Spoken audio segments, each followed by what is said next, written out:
नमस्कार, मैं हूं मनीष गोस्वामी और आप देख रहे हैं सच्ची बात। मैं आज नातना में हूं। नातना के अंदर SBI बैंक के पास में एक प्लॉट का विवाद चल रहा है। आप देख सकते हैं कि ये जो प्लॉट का अंडरग्राउंड खोदा जा चुका है। इनका आरोप है कि ये प्लॉट मेरा है। 50 वर्षों से, पिछले 50 वर्षों से इस प्लॉट पर इनका कब्जा है। इनका कहना है कि गोविंद सिंह जो इनके पिताजी है, उनका पिछले 50 सालों से इस जमीन पर कब्जा था। जिसके बाद बताया जा रहा है कि एक अन्य आरोप लगा रहे हैं कि उन्होंने इस पर कब्जा कर लिया है और कब्जा करने के बाद में उन्होंने निर्माण कार्य भी शुरू कर लिया। अब ये कौन है, ये पूरी जानकारी हम इनसे प्राप्त करेंगे। जब मैंने जांच, इसके बाद में उन्होंने 2 FIR भी दर्ज करवाई। इन्होंने कहा कि ज़बरदस्ती इस मेरी ज़मीन के ऊपर निर्माण कार्य करवाया जा रहा है, मेरे प्लॉट के ऊपर निर्माण कार्य करवाया जा रहा है। इसकी वजह से नातना थाना पहुँचकर इन्होंने एप्लीकेशन दी, FIR दर्ज करवाई। जब मैंने जांच अधिकारी से बात की तो जांच अधिकारी ने टालमटोल करते हुए मामले को बिल्कुल दरकिनार कर दिया। उन्होंने कहा कि आप न्यूज़ लगा दीजिए, मैं आ रहा हूं, उसके बाद में बताऊंगा। लेकिन फ़ोन पर उन्होंने कुछ नहीं बताया कि ये इन्वेस्टिगेशन कहां तक चली है।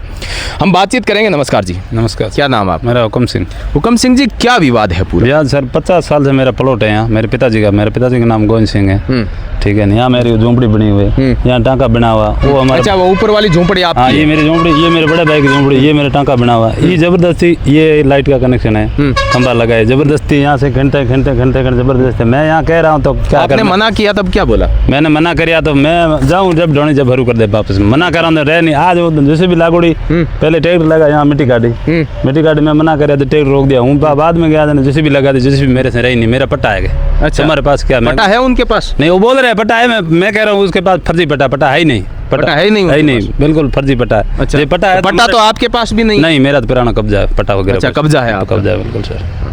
बिल्कुल। नरपत सिंह जी, पूरा विवाद क्या है, आपके क्या समझ में आया? मेरे समझ में ये आया कि जिस समय ये इनका सर्वप्रथम विवाद हुआ था, उस समय पुलिस थाने में इनको लेके गए थे। पुलिस थाना यहाँ से आया, पुलिस। अच्छा, इनको गिरफ्तार भी किया गया था? नहीं, मेरी बात सुनो, एक बार पहले ऐसे आए थे। अच्छा, जब पुलिस इनको बोले कि क्या विवाद चल रहा है, इन्होंने कहा कि काम रुकवाया। सुरेश नाम करके एक कलाल है, उन्होंने काम शुरू किया और इन्होंने आके रुकवाया कि मेरा प्लॉट है। अच्छा, सुरेश कलाल है जिन्होंने ये कब्जा कर रखा है? इन्होंने ये कब्जा किया। इनका प्लॉट आगे तक आगे बढ़ रहे हैं, इनके प्लॉट में बढ़ रहे हैं। अब इनका कहना है कि इनके प्लॉट में बढ़ रहे हैं और हमने भी देखा इनका प्लॉट यहाँ तक था। अच्छा, और आगे सुरेश कलाल का था। अब वो आगे इनके प्लॉट में खुदाई कर रहे थे, प्लॉट में खुदाई कर ली तो इन्होंने रुकवाया। तो सुरेश कलाल गया पुलिस स्टेशन, उन्होंने पुलिस स्टेशन गए। तब इन्होंने हमारे पास आए कि हम गांव के मौजूद लोगों के पास आए, क्या मामला है। तब हम आए, हम पुलिस स्टेशन के साथ गए और वहाँ सुरेश कलाल भी था। हमने सुरेश कलाल से पूछा और इनसे भी पूछा, पुलिस वालों से भी पूछा, भाई क्या मामला आया। तो सुरेश कलाल ने कहा कि मेरा प्लॉट है।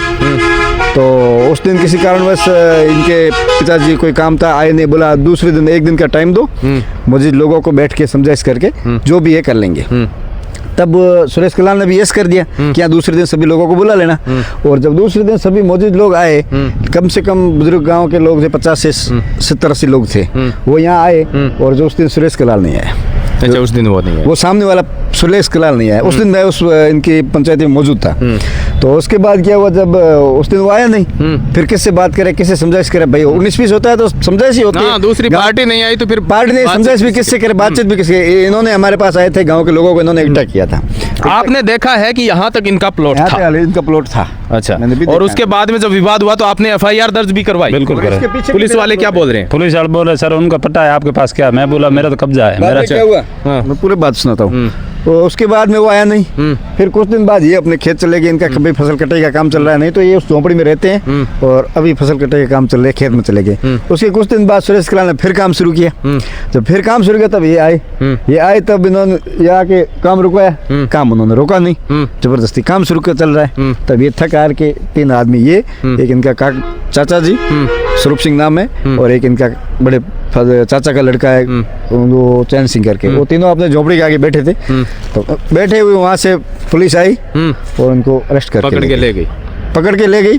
और किस मामले में अरेस्ट किया, कौन सी धारा लगी, ये हम नहीं जानते। अच्छा, उसके बाद इसका छोटा भाई हमारे पास आया, गांव के 5 मौजूद लोगों के पास आया कि आप क्या मामला है, आप हमारे को बिना कारण से पकड़ के अंदर ले गए, हम तो समझते नहीं, अनपढ़ आदमी है, गांव के खेत में रहते नहीं। तो अब ये भी मेरा पड़ोसी है, खेत पड़ोसी है, उसके नाते मैं भी चलो मैं साथ चलता हूँ। तब मैं गया, हम और 4-5 आदमी गए थे पुलिस स्टेशन। 5 आदमी गए, जाके पुलिस स्टेशन में लक्ष्मण राम जी से पूछा क्या बातचीत है, किस मामले में इसको आपने इनको अरेस्ट किया है, इनको क्या जुर्म है, किस जुर्म में अरेस्ट किया है।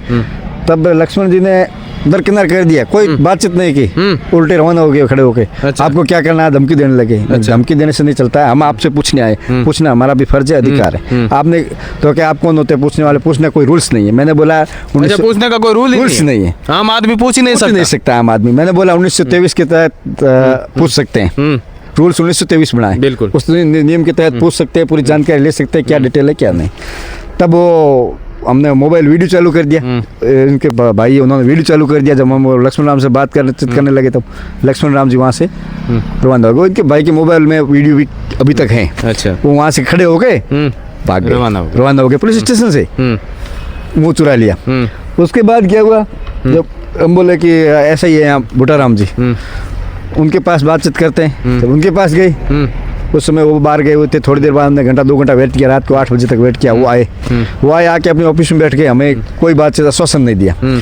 उसके बाद में ये शायद एसडीएम के पास गए हैं और फिर कलेक्टर के पास गए। कलेक्टर को इन्होंने एप्लीकेशन दी कि हमारे साथ अन्याय हुआ है और बिना वजह से हमें गिरफ्तार किया गया है, और जो गिरफ्तार बिना वजह से किया है उसका फुटेज है, ये है एसबीआई बैंक। हाँ, इसके सीसीटीवी कैमरे लगे, उसमें स्पष्ट आ सकते हैं। तो इसकी जांच करवाई जाए, बिना वजह से क्यों किया, जो बिना वजह से गिरफ्तार किया है उनके खिलाफ कानूनी कार्रवाई करो। ऐसा उन्होंने शायद जिला कलेक्टर में इनका कहना है कि जिला कलेक्टर को भी दिया है एप्लीकेशन, और deputy office SP office police अधीक्षक जैसलमेर, उनको भी इन्होंने ज्ञापन दिया है। अब उसके बाद में ना इनका काम कोई जांच, अभी तक जबरदस्ती काम चल ही रहा है। 5-7 दिन रोक देते अभी हैं। तक पुलिस ने कोई कार्रवाई नहीं करेगी 5-7 दिन बाद में। बिल्कुल। 5 दिन पहले जेसीबी मैं डिप्टी नाचना से भी डिप्टी सर से बात करूंगा और सीआई सर से भी बात करूंगा कि आखिर मामला क्या है, इस तरह से जबरदस्ती गिरफ्तार करके ले जाना।